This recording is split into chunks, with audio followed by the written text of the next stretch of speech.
and King sort of play the same role in a real sense, and they were both disliked intensely by J. Edgar Hoover.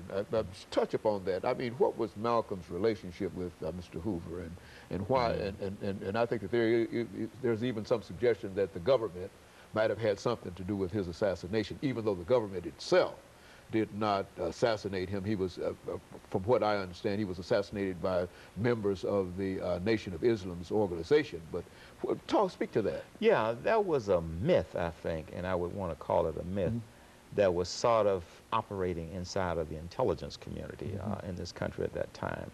And much of it had to do with the fact that we were in the Cold War, you know, the communism versus the Western so-called democracies.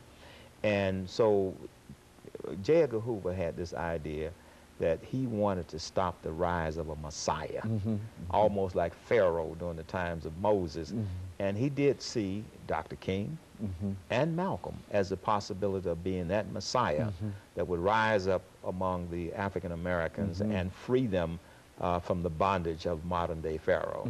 And so that was the mythology that J. Edgar Hoover operated out. And I would think that even to this very day, there's still that paranoia that somehow the Most High will come with divine intervention and raise up another Messiah in our midst who will free us from that type of oppression. But that was the type of mythology that was operating that time period.